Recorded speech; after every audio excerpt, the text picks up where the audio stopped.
안녕하세요. 오늘도 차은살롱을 찾아주셔서 감사합니다.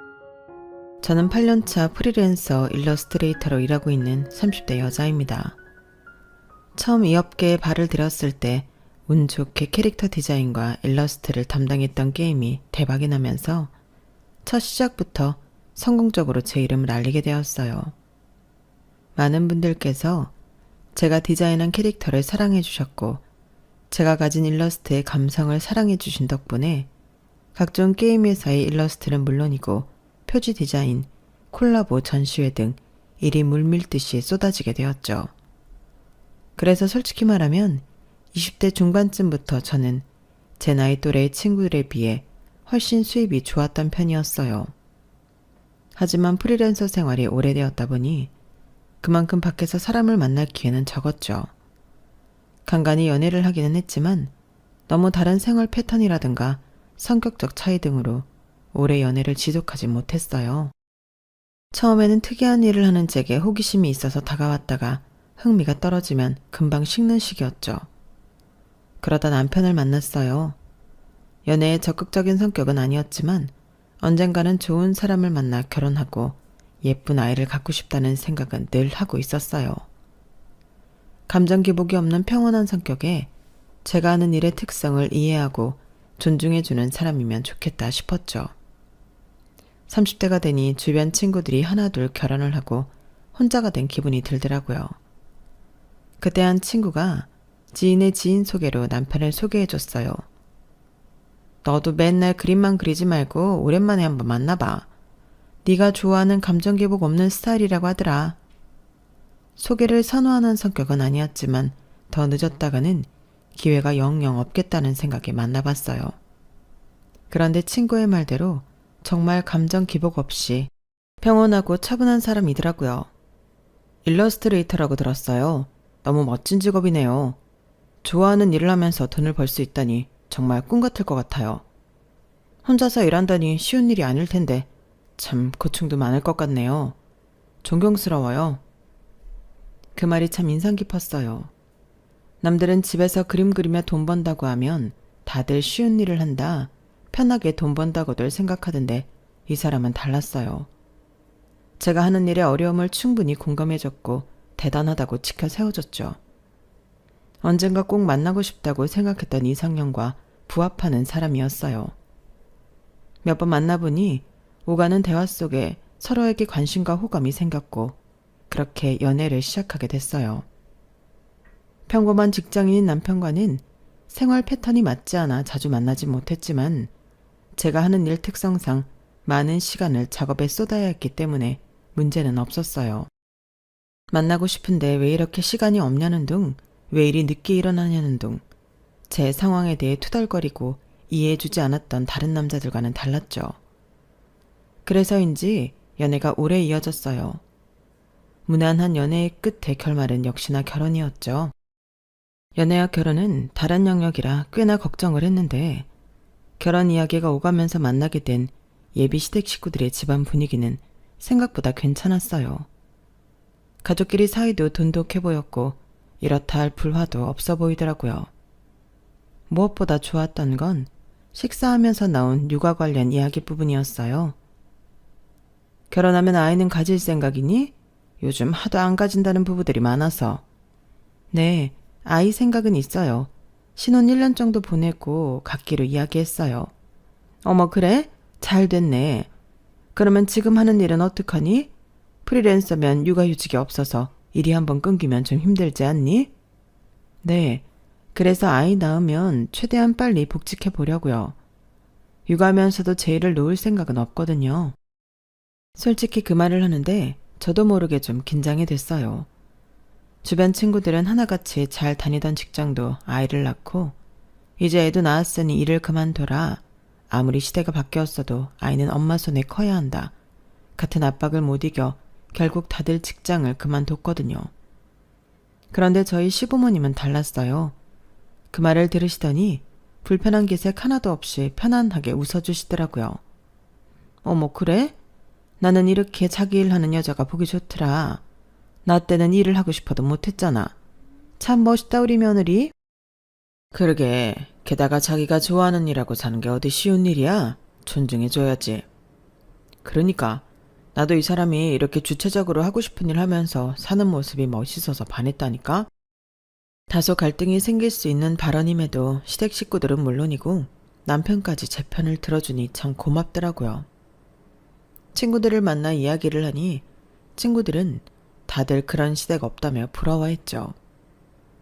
와, 진짜? 요즘 아무리 세상 변했다고 해도 시자 붙은 인간들은 안 변할 줄 알았는데. 우리 시부모님은 애 생기자마자 일 그만두라고 얼마나 난리였는지 애 떨어질 뻔했다니까? 홀몸도 아닌 여자가 무슨 직장이냐. 뱃속에 있는 애가 스트레스 그대로 다 받는다. 스트레스는 시댁에서 다 주면서 직장 관두라고 하는 게 얼마나 어이없던지. 그래도 육아휴직 써야 하니까 그때까진 어떻게든 버텼는데 복직할 때 되니까 애 잘못되면 내 탓이라고 독설을 하는데 그쯤 되니까 진짜 불안해지는 거 있지? 그러니까 나 애 낳고도 직장 다닐 거면 그냥 애 주고 이혼하란 소리까지 들었어. 내 배 아파 낳은 내 새끼인데 잘못될까 걱정해도 내가 더하지. 암튼 시자 붙은 인간들은 뭐에 씌었나 봐. 그래도 얘네 시부모님은 다르긴 하네. 대한민국 시간이 멈춘 줄 알았는데 그래도 저렇게 정말 시대에 맞춰 깨어있는 시부모님도 계시구나. 그니까 좋겠다. 나도 내 돈 벌어 내가 쓰다가 남편 벌어온 돈 쓰려니 어찌나 눈치가 보이는지. 뭐 하나 살 때도 허락받고 눈치 보고 써야 하니 일이 너무 하고 싶어. 그냥 내가 일하고 마음 편하게 쓰고 싶다니까. 일이랑 아이 둘 다 안 놓친 여자들이 너무 존경스럽기도 하고. 친구들의 푸념을 들으면서 마음속으로 조용히 감사하게 됐어요. 결혼식까지는 참 이런 시댁을 만난 것도 내 복인가 보다 싶을 만큼 그 어떤 트러블이나 잡음 없이 흘러갔죠. 신혼 때까지만 해도 참 좋았어요. 늘 저를 존중해주고 배려해주는 시댁 덕에 명절이나 가족 행사가 피곤하거나 부담스럽지 않았거든요. 그런데 이 모든 건 임신을 하면서 달라졌어요. 정확히 말하면 임신이라기보단 제가 일을 그만두면서 시작되었죠. 임신 초기엔 모두의 축복 속에 행복한 나날을 보냈어요. 우리 부부 사이에 태어난 아기가 어떤 얼굴일까? 이 아이는 어떻게 클까? 성별은 아들일까 딸일까 생각하면서 임신 후 조금씩 달라지는 몸의 변화에도 버틸만 했어요. 하지만 임신 중기쯤 되니 도저히 그런 행복한 상상만으로는 버틸 수가 없더라고요. 오래 앉아서 눈과 손목을 많이 쓰는 일을 하다 보니 점점 피로도와 통증이 쌓여갔고 더 이상은 일을 하면 안 되겠다는 생각이 드는 시점까지 왔죠. 여보, 나 이번 달까지 마무리 작업하고 일은 더 이상 못할 것 같아. 담당자하고 이야기했어. 뭐? 일은 관둔다고? 손목도 아프고 오래 앉아 있으려니 허리도 어깨도 너무 아파. 피곤한 것도 심하고 무리하면 안 좋을 것 같아서. 근데 당신 일 그만둬도 괜찮은 거야? 프리랜서인데 남들처럼 육아휴직으로 돈을 받을 수 있는 것도 아니고 일이 또 끊겨버리는 거잖아. 나도 그래서 최대한 버틸 만큼 버티려고 해봤는데 지금은 아이가 더 중요한 게 아닌가 싶어서 진지하게 고민했어. 이번 달까진 어떻게든 마무리해볼 수 있을 것 같은데 그 이상은 힘들 것 같아. 그래? 이렇게 갑자기 그만둘 줄은 몰랐네. 이게 출퇴근하는 일도 아니고 당신이라면 악착같이 출산 전까지는 일할 줄 알았는데. 당연히 쉬라고 할 줄 알았던 예상과는 다르게 남편의 반응은 생각보다 싸늘했어요. 처음 보는 태도에 놀라고 당황스럽기까지 하더라고요. 그날은 그렇게 어영부영 이야기를 끝맺지 못한 채 넘어갔어요. 남편의 반응이 그러니 시댁에도 차마 말을 못하겠더라고요. 그래? 그래도 갑자기 그만둔다고 하니 당황스러울 수는 있지. 당분간 혼자 벌어야 된다고 생각하니 부담스러웠나 봐. 너무 안 좋게 생각하지 마. 니네 남편이나 시댁이나 그런 거 이해 안 해줄 사람들은 아닌 것 같은데? 그치? 나도 좀 예민하게 받아들인 거겠지? 남편이야 바로 자기한테 다가온 현실이니 당황해서 그렇게 반응할 수도 있을 것 같아. 시댁 식구들은 이해해 줄 거야. 네가 관두고 싶어서 관두는 것도 아니고 몸이 아파서 그런 건데. 건강한 아이 낳으려고 하는 거니까 이해하시겠지. 남편이 반응이 저러니까 시댁에도 괜히 말 못하고 있었는데 고마워. 시댁에도 얼른 이야기해야겠다. 친구가 준 용기에 그달 말 시어머니 생신 때 이야기를 꺼내기로 했어요. 하지만 시댁의 반응은 처참했죠. 아니, 벌써 일을 관두는 거니? 프리랜서는 일 한 번 끊기면 타격이 큰 거 아니니? 일하는 만큼 버는데 벌써 관두면 어떡하려고 그래? 이제 딸린 입이 하나 더 느는 건데 돈을 많이 모아둬야지. 애 낳으면 또 조리원 갔다가 애 본다고 당분간 일 못할 거 아니야. 요즘 외벌이로 사는 게 얼마나 힘든데. 출산 전까지 일하겠다고 해서 참 괜찮게 봤는데 이제 와서 좀 힘들다고 놀고 먹겠다는 거야? 일 끊기는 거 제일 싫은 건 저예요. 그런데 임신한 몸으로 하루 종일 작업하려니 체력이 정말 예전 같지 않아서 그래요. 어머님도 임신해보셔서 아시잖아요. 손목 어깨 다 무리가 오고 피곤하면 더하고 화면을 오래 보니 눈도 아프고 허리는 말할 것도 없어요. 태어날 아기 생각하면 지금부터 일을 중단하는 게 나을 것 같아서 그래요. 임신하면 몸 아플 거 모르고 그런 소리 했니? 아무튼 다 의지 문제지. 우리 때는 김장하다 애 낳고 그랬어. 기껏해야 편히 앉아서 그림이나 그리는 거면서 뭐 그리 힘든 일 한다고? 어이가 없고 서러웠지만 남편마저 저를 외면하더라고요. 어차피 더 반박해봐야 들을 생각도 없어 보여서 입을 꾹 다물었어요. 그래도 사람이 참 희망을 잃고 싶지 않은 건지 이것도 다 제가 갑자기 일을 그만둔다고 하니 온 식구가 당황해서 그런 걸 거라고 생각했어요. 시간이 지나면 다 이해해 줄 줄 알았죠. 하지만 나중에야 깨달았어요. 이해는커녕 시댁에서 일을 놓지 않는 며느리를 환영했던 이유가 어떻게든 자기 아들 힘들지 않게 하려는 이유였다는 걸요. 남들은 임신하면 일을 그만두라고 압박한다는데 저는 완전히 반대였어요. 시부모님은 어떻게든 저를 일하게 만들려고 혈안이었죠. 작업을 깔끔하게 마무리하고 몇 주간 쉬니 몸은 점차 체력을 회복했어요. 못 자던 잠도 푹 자고 음식도 직접 만들어서 건강하게 먹고 가벼운 산책을 하고 요가원도 끊어서 몸을 풀어주니 살 것 같더라고요. 그런데 어느 날 갑자기 시부모님께서 연락도 없이 찾아오시더라고요. 두 분 다 양손 가득 커다란 박스를 들고서요. 처음엔 제가 임산부다 보니 제 몸을 위해 이것저것 챙겨주신 줄로만 알고 감동했어요. 하지만 박스를 열자마자 그런 기대는 산산조각 났죠. 어머, 어머님 아버님 이게 뭐예요? 화장품? 웬 화장품을 이렇게 많이 가지고 오셨어요? 박스를 열자마자 화장품이 보이길래 튼살 크림 같은 건가 했는데 화장품 용기가 너무 작고 여러 개인데다가 종류가 똑같은 제품이 잔뜩 있더라고요. 어리둥절해하고 있으니 시부모님께서 가방에서 뭔가를 또 잔뜩 꺼내셨어요. 너 이제 좀 쉰 지 오래되지 않았니? 체력은 회복했을 테니 집에서 몸에 무리가 가지 않게 할 수 있는 일을 우리가 받아왔다. 내 지인이 화장품 회사를 다니는데 샘플 포장하는 알바가 필요하다고 하더라고. 집에서도 할 수 있다길래 네 생각이 나서 얼른 받아왔지. 이제 일도 못하는데 어떻게든 네 밥값은 해야 될 거 아니니? 이대로 쭉 복직할 때까지 더부살이 할 생각은 아니지? 네? 이걸 저보고 다 포장하라고요? 왜? 이렇게 비닐 하나당 4종류만 넣고 비닐 닫으면 끝이야. 설마 이 간단한 것도 힘들다고 못하겠다고 할 생각은 아니지? 어머님, 진짜 호준 씨 어머님이 나온 거 맞으시죠? 뭐라고? 갑자기 그게 무슨 소리야?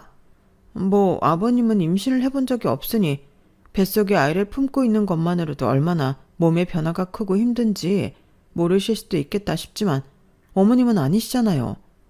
그런데 너무 모르는 사람처럼 구시길래 남편을 어머님이 낳은 게 아닌가 싶어서요. 이게? 어머님 배로 낳은 자식이 맞다면 죄송한 말이지만 저한테 해도 너무하신 거 아니세요? 애초에 손목 아파서 하고 싶은 일도 못하고 쉬는 사람한테 또 손목 쓰는 일을 하라고요? 전 못해요. 이제야 좀 회복하고 살만해졌는데 괜찮아지자마자 일을 하라뇨. 말도 안 되는 소리세요. 그럼 우리가 들고 온 것까지만 해. 우리도 어렵게 부탁해서 일부러 받아온 거야. 이것도 원래 회사 가서 해야 되는 일이라고. 그럼 어머님 아버님께서 하시면 되겠네요. 퇴직하시고 집에서 심심하시죠? 적적함도 달래고 생활비도 보태고 하면 딱이겠는데요. 너 하라고 가져온 거라니까. 얘가 지금 무슨 소리라는 거야? 우린 이런 건 못해. 아까는 쉬운 일이라면서요. 저도 못해요. 두 분께서 어렵게 받아오신 일이니 직접 하시든 다시 돌려드리든 하셔야죠. 저는 일 받아달라고 한 적 없어요. 가지고 돌아가세요. 저는 박스를 들어 집 밖에 내놨고 어머님 아버님은 어이없다는 듯 들릴 듯 맞듯한 목소리로 제 욕을 하며 나가셨어요. 이런 일을 겪고 나니 저도 더 강해져야겠다는 생각이 들더라고요. 아니나 다를까 시댁의 횡포는 그때부터 시작이었어요. 몸이 어느 정도 회복되고 나서 친구들에게 연락이 오기 시작했어요. 서윤아, 너 일 그만뒀다면서? 그럼 아기 나오기 전에 좀 만나자. 너 일할 땐 일 바쁘다고 잘 못 만났는데 아기 나오면 또 육아하느라고 못 만날 거 아냐. 어머, 나 너무 좋지. 나도 니네 너무 보고 싶다. 나도 하루 종일 일 없이 집에만 있으니 적적해. 임신한 저를 신경 써서 친구들이 저희 집 앞까지 와줬어요.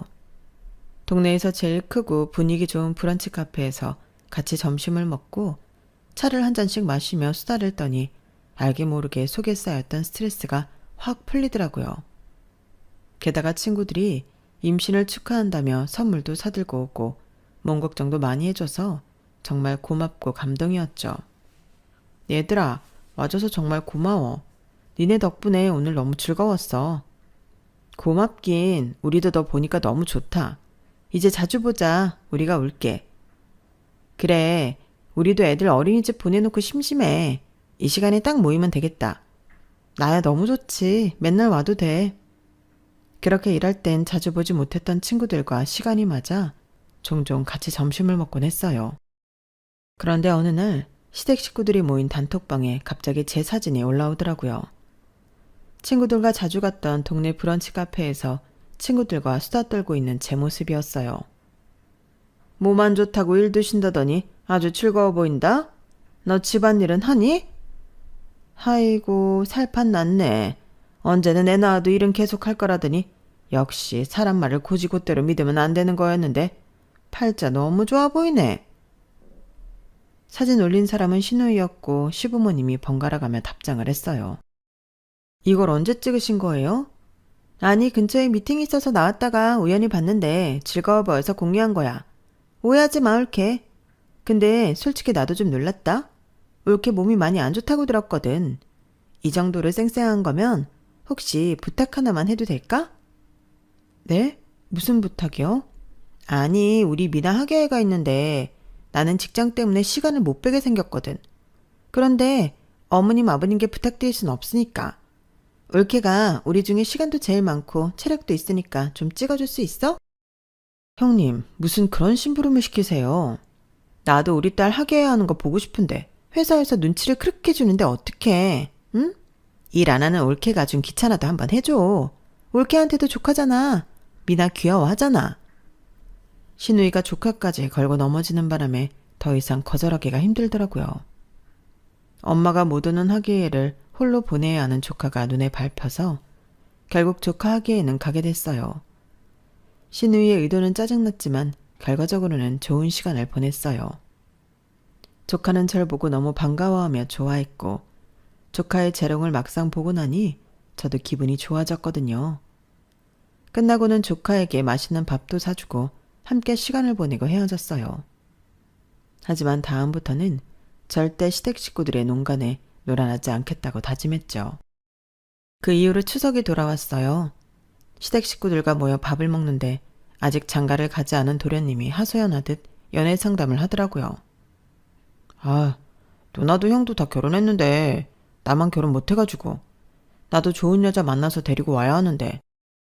야, 이상한 여자 만나서 평생 등골 빼먹히고 사는 것보다는 혼자 사는 게 낫지. 요즘은 혼자 사는 남자들도 많다더라. 걱정 말어.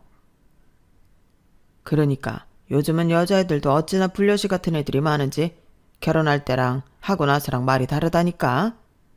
그래, 공부 많이 하고 능력 있는 여자 만나도 임신하고 몸 아프다고 다 관둬버리면 아무짝에도 쓸모없지. 여자 말 너무 다 믿지 말아라. 자기 힘들면 하고 싶은 대로 하는 기분파들이 대부분이니까. 어머님, 아버님, 그거 지금 다 저 들으라고 하는 말씀이세요? 딱히 그런 건 아니었는데 왜 찔리냐? 찔리면 언제든 다시 일 시작하면 되지. 뭐가 문제야? 그래, 네가 억울할 게 뭐 있다고 그런 표정을 짓니? 지금 혼자서 힘겹게 생계 담당하는 네 남편이 더 억울하지 않겠어? 제가 일 관둔 지 5년이 됐어요. 10년이 됐어요. 이제 겨우 2개월이에요. 도대체 언제까지 이렇게 스트레스 주실 건데요? 스트레스 받지 않으려고 일 관뒀는데 왜 이렇게 도움을 안 주세요? 그래? 이러나 저러나 스트레스 받으면 차라리 일하면서 스트레스 받는 게 낫지 않겠니? 시부모님은 정말 말이 조금도 통하지 않는 분들이었어요. 결혼 초 제 직업을 존중하던 모습이 이렇게 독이 되어 돌아올 줄은 정말 상상도 못했죠. 어느샌가부터 저는 시댁에 가면 입을 아예 다물게 되더라고요. 말을 섞어봤자 스트레스가 더 심해질 뿐이었고 뱃속에 있는 아이도 생각을 했어야 했으니까요. 그래도 버틸 수 있었던 건 주변 친구들과 친정 식구들의 따뜻한 애정과 관심 덕분이었어요. 임신 후기로 갈수록 뭘 먹어도 속이 메스껍고 힘이 나지 않았는데 그래도 이상하게 고기는 잘 들어가더라고요. 그걸 눈치챈 친정 엄마께서 한우를 몇 세트 보내주셨어요. 고기 잘 먹는 걸 보니 아들이 맞긴 맞네. 많이 먹고 몸 관리 잘해라. 엄마, 아빠, 이렇게 많이 보내주시면 어떡해요. 반 나눠서 엄마, 아빠 가져가세요. 저 이렇게 많이 다 못 먹어요. 아우, 먹어. 아기 나오면 너나 이서방이나 힘쓸 일 많아. 많이 먹어둬야 힘내서 아이도 키우지. 부모님께 몇 팩 돌려보내드리려고 했지만 부모님은 끝내 거절하셨어요. 정말 질 좋은 고기로 사다 주셔서인지 더부룩한 와중에도 맛있어서 잘 들어가더라고요. 사다 주신 고기만 구워 먹어도 막달까지 충분히 끼니 해결이 가능하겠다 싶을 정도였어요. 하루는 친구들이 출산 전 마지막이 될 것 같으니 꼭 보자고 해서 주말에 남편을 집에 두고 외출했다가 돌아오는 길이었어요. 친구들이 출산 잘하고 돌아오라며 준비해준 케이크도 자르고 즐거운 시간을 보내다 와서 기분이 정말 좋은 상태였죠. 그런데 현관을 열었더니 집안이 온통 고기 굽는 냄새로 가득하더군요. 게다가 거실에는 큰 상이 펼쳐져 있고 언제부터 와 있었는지 시댁 식구들이 모여 있었어요. 왔어? 재밌었어? 고기를 굽고 있던 남편이 태연하게 저를 부르더군요. 한쪽 구석에는 저희 부모님이 선물한 한우팩들이 다 뜯겨서 불판 위에 구워지고 있었어요. 시댁 식구들은 벌써 몇 판을 구워 먹은 건지 배를 두들기면서 벽에 등을 기대고 반쯤 누워있더군요. 아유, 이거 참 고기가 진짜 좋은 고기네. 엄청 비싼 건가? 태어나서 먹어본 고기 중에 제일 맛있는데? 그러니까 아주 입에서 살살 녹네. 미나야, 얼른 하나 더 먹어. 이런 고기는 사서 먹으려면 못 먹어. 지금 다들 뭐 하세요? 준호가 집에 툭불 한우 잔뜩 선물 들어왔다고 다들 와서 나눠 먹자고 해서 없던 시간도 쪼개서 왔지? 당신이 그랬다고? 우리 둘이서 저 많은 걸 어떻게 다 먹어? 이왕 좋은 고기 들어왔는데 다 같이 나눠 먹는 게 좋지. 그 다 같이에 시댁 식구들만 있어? 이럴 거였음 우리 부모님도 챙겼어야지. 당신 부모님은 당신이 챙겼어야지. 당신이 굳이 안 챙기길래 나도 가만히 있었던 건데? 그리고 어차피 나눠 먹을 건데 무슨 당신 식구 내 식구를 가려. 지금 그게 온 식구 다 불러서 내 몫으로 선물 받은 고기 나눠 먹은 당신이 할 소리야? 남은 건 있기나 하니? 어이가 없어 냉장고를 열어보니 제 몫으로 남은 건 한 팩도 없었어요. 어제 우리 한 팩 구워 먹었잖아. 한 팩 먹었으면 됐지. 뭘 얼마나 더 먹게? 됐어. 당신 나와봐. 어머님, 이거 저 먹으라고 친정에서 보내주신 거였어요. 요즘 고기 말고는 들어가는 게 없어서 친정에서 걱정하면서 보내주신 거예요. 어머, 그래? 몰랐네. 그럼 우리가 다음에 삼겹살 사올게. 요즘 마트 거도 맛있어. 웃으며 말하는 그 뻔뻔함에 순간 피가 거꾸로 솟는 느낌이 들더군요. 좋은 고기는 다 같이 먹는다면서 정작 제 몫은 한 점도 안 남기셨네요. 어떻게 다른 것도 아니고 임산부 먹을 걸 뺏어 드세요? 먹을 거 그렇게 없으세요? 예, 넌 무슨 말을 그렇게 하니? 우리가 일부러 그랬어? 준호가 와서 가족들 좋은 고기 한 점이라도 더 먹어보라고 불러서 온 건데 왜 네가 초를 쳐? 왠지 몰라서 물으세요? 저희 친정 부모님이 제 몸 생각해서 보내주신 고기라고요. 아, 그놈의 고기. 그래, 네 고기 먹어서 미안하다. 그거 아주 니네 둘이서 몇 날 며칠을 먹어도 물려서 다 못 먹겠더구만. 식구들 좀 먹었다고 이렇게 난리칠 일이니? 너 고기만 들어간다는 것도 거짓말이지. 그냥 고기 얻어내려고 한 소리 아니야? 이렇게 고기에 집착하는 걸 보면. 제가 지금 뭐 고기에 집착해서 그러는 것 같으세요? 어머님, 아버님, 형님이랑 그리고 도련님까지 온 식구가 임산부라고 저한테 뭐라도 배려해준 거 하나라도 있으세요? 그러진 못할 망정 제 부모님이 선물 보낼 마음까지 헛되게 하지 말으셨어야죠. 아, 그래, 미안하다. 응? 다시는 네 고기 안 먹을게. 네 선물도 안 건들게. 됐니? 내가 무서워서 며느리 집 또 오겠나? 네, 여기 아드님 집 아니고 며느리 집이다 생각하고 당분간 오지 말아주세요. 어머님, 아버님 때문에 안 받아도 될 스트레스까지 받다 보니 뱃속 아기도 이런 집은 좀 아닌 것 같다 하고 도망칠까봐 두려워요. 뭐? 얘가 지금 말 다 했어? 여보, 그만해. 임산부잖아. 예민할 만도 하지. 우린 그럼 이만 가보마. 갑자기 방문하니 싫을 만도 하지. 고기는 맛있게 잘 먹었다. 이만 가보마. 네, 나가는 길은 이쪽이세요. 시부모님과 실랑이를 벌이고 있는 와중에도 형님이 고기 한 점이라도 조카에게 더 먹이라고 엉덩이를 안 떼고 있는 모습이 얄미워 칠이 나가는 문을 가리켜줬어요. 그랬더니 형님의 얼굴이 울그락불그락 하더군요. 시부모님과 시누이, 시동생을 거의 내쫓듯 쫓아내고 나서야 숨통이 트이더라고요. 시댁 식구들의 분에 찬 얼굴들이 생각나면서 다시는 이 집에 발도 못 뛰게 해야겠다 싶었어요. 남편에게도 신신당부해 놓았고 앞으로의 모든 연락은 남편을 통해 받기로 했어요. 그러고 나니 확실히 스트레스는 일시적으로 줄었지만 영 제 편이 아닌 것 같은 남편에 대한 의심과 실망으로 힘든 건 여전했어요. 이렇게나 저보다는 시댁이 먼저인 것 같은 사람을 믿고 이 가정을 지속하는 게 맞는지 심각하게 고민이 들었거든요. 아이를 뱃속에 품어보신 분들은 아시겠지만 임신 전이면 몰라도 이 사람이 아이를 가졌다고 생각하니 남편에게서 돌아서는 것도 생각보다 쉽지 않더라고요. 임신만 아니었으면 진작에 돌아서고 각자 갈 길 갔을 사람인데 앞으로 태어날 아이 아빠라 생각하니 이렇게 홧김에 저랑 안 맞는다는 이유만으로 바로 헤어지기가 어려웠어요. 그래서 하루는 아이의 마음을 먹고 남편과 진지한 대화를 시도했어요. 남편이 제발 이제라도 정신 차리고 저와 이 아이를 위해 살아가길 바라면서요. 여보, 이제 나 임신 8개월 차야. 조금 있으면 아이 엄마가 돼. 당신도 마찬가지고. 그런데 아직도 이 집에선 나를 돈 벌어오는 기계로 본다는 게 느껴지고 그 스트레스가 너무 커서 아이한테도 영향을 끼칠까봐 걱정돼. 여보, 엄마도 그냥 당신 걱정돼서 그런 거야. 아기 낳으면 돈도 많이 들어가고 당신이 그렇게 하고 싶어하는 일도 못하게 되니까 좀 이해해주면 안 돼? 이해? 내가 지금까지 당신 식구들 이해 안 했다고 생각해? 나도 지금까지 이해만 했어. 내가 수입이 더 많다는 이유로 신혼집도 내가 사고 대출도 내가 갚고 생활비도 내 월급에서 쓰면서. 그런데도 당신은 여전히 당신 가족 편만 드는구나. 그런 게 아니라 내가 왜 편을 든다고 생각해? 당신이 나랑 내 아이를 우선시할 생각이 없다면 난 당신이랑 앞으로 살아갈 생각 없어. 여보, 벌써 그렇게 극단적으로 그래. 당신 임신해서 예민해져서 그래. 지나고 나면 별거 아니야. 다른 집들도 이 정도는 다 부딪히면서 살아. 당신 전에는 우리 부모님이 당신 일 존중해줘서 좋다며, 감사하다며.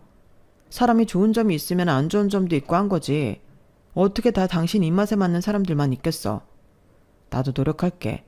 근데 우리 식구들은 내 노력으로 바뀔 수 있는 게 아니잖아. 내가 더 잘할 테니까 우리 식구들한테 화난 건 당신도 좀 이해하고 풀어줘. 응? 그럼 진짜 마지막이야. 당신이 한 번이라도 더 나보다 당신 식구들 편 들면 그땐 우리 진짜 끝이라고. 알겠어. 저는 그때 우리가 꽤 진지한 대화를 나눴다고 생각했어요. 남편도 제가 한 이야기를 진심으로 받아들이길 바랬고 그랬다고 믿었죠. 그런데 그건 제 착각이었어요. 어버이날 시댁을 방문했을 때였어요. 남편 말대로 저도 지나고 보니 시댁에 너무 화만 낸 건가 싶은 생각이 들어 앞으로 태어날 아이를 생각해서라도 시댁과 관계를 원만하게 바꾸기 위해 노력해야겠다고 생각했어요. 그래서 시부모님을 위해 고급 화과자 선물 세트에 레스토랑 식권 그리고 용돈까지 선물을 두둑히 챙겨갔어요. 하지만 시어머니는 선물을 보시더니 새침하게 말하더군요. 뭘 이렇게 무리해서 잔뜩 준비했니? 고기나 좀 눈치 안 보고 실컷 먹게 해주지. 이제 와서 이런다고 뭐 우리 기분이 풀릴 것 같니? 어머님, 아직도 그때 일로 화나 계세요? 그땐 죄송했어요. 친정 부모님께서 특별히 신경 써주신 건데 남편이 저한테 따로 이야기도 안 해주고 시댁 식구들과 다 먹고 있으니 조금 묵했던 것 같아요. 됐다. 그런 얘기가 지금 와서 다 무슨 소용이니? 어머님은 방 안으로 들어가서 주섬주섬 뭔가를 꺼내오시더라고요. 어머님 손에 들려있던 건 근처 고깃집 서빙 알바를 구하는 전단지였어요. 어머님은 전단지를 테이블 위에 척 내려놓더니 말씀하셨죠. 선물은 됐고 이거나 해. 집에서 놀고 먹지 말고. 그렇게 좋아하는 고깃집에서 일하는 건데 어때? 이게 우리한테 주는 제일 좋은 선물 아니겠니? 그 말을 듣는 순간 정말 머리가 띵해지더군요. 몇 번을 같은 주제로 싸움을 반복해도 이건 내가 스스로 끝내지 않는 이상 안 되겠구나 하는 생각이 들었어요. 어머님, 일은 제가 안 한다고 몇 번이나 말씀드렸잖아요. 어떻게든 제가 임신하고도 일하는 꼴을 봐야 속이 시원하시겠어요? 왜? 너도 좋아하는 고깃집에서 용돈도 벌고 하면 좋지 않니? 언제까지 남편 돈으로 살 거야? 그것도 마음 불편하다 너? 그래도 혹시나 남편이라면 이제는 다른 반응을 하지 않을까 기대했던 것 같아요. 그동안 나눠온 진지한 이야기와 부탁들이 있으니까요. 하지만 남편은 내심 같은 생각이었는지 웃음기 가득한 얼굴로 말하더군요. 아, 그러네. 우리 와이프가 고기를 워낙 좋아하니까 엄마 말이 틀린 건 아니긴 하지. 그 말을 듣는데 온몸에 피가 차갑게 식었어요. 남편에게는 이제 더 이상 어떤 기회도 안 줘도 되겠구나 싶었죠. 그 말 진심이지? 지금 당신이 웃은 것도 후회 안 할 자신 있는 거지? 응? 그게 무슨 말이야? 남편은 어리둥절한 얼굴로 고개를 갸웃했지만 굳이 덧붙여 설명해 줄 필요는 못 느꼈어요. 저는 그날 막다지껄한 시댁 분위기 속에서 혼자 침묵을 지켰어요. 그리고는 만삭에 가까워져가는 배를 쓰다듬었죠. 그 뒤로는 시댁에 아예 가지 않았어요. 그리고 2달 뒤 출산 예정일에 맞춰 건강한 아이가 태어났고 전 그 아이를 품에 안으며 다짐했어요. 이 아이는 저 혼자의 힘으로 키우겠다고요. 조리원 퇴소 당일 미리 준비해둔 짐을 들고 친정으로 향했어요. 남편에게는 단 한 통의 문자만을 남겼죠. 당신이 전혀 날 보호할 생각 없이 웃던 그날 나도 당신을 버릴 준비를 시작했어. 이 집은 4명이니까 빠른 시간 내로 비워줘. 하루아침에 저와 아이를 잃은 남편은 수십 통의 전화를 걸어왔고 시부모님께서도 저는 물론이고 저희 부모님께까지 전화를 하더군요. 하지만 자초지종을 알게 된 친정에서도 시댁의 연락을 차갑게 거절하셨어요. 나 혼자 이 모든 걸 감당해왔더니 너무 가슴이 아프구나. 이제라도 집에 왔으니 됐다. 네가 다시 일할 수 있을 때까지 정우는 우리한테 맡기렴. 그래, 네가 경제력이 있을 때는 그렇게 극진히 대접해주더니 아이 낳자고 일 관둔 걸로 사람을 하루아침에 그렇게 취급할 줄 누가 알았겠냐. 나도 그런 집인 줄 알았다면 우리 귀한 딸 시집 안 보냈다. 이런 결정 내리기 쉽지 않았을 텐데. 잘했다. 뭐가 걱정이니? 아직 엄마 아빠가 네 곁에 있는데. 그날 느꼈어요. 정말 피가 물보다 진하다는 말이 괜히 있는 게 아니란 걸.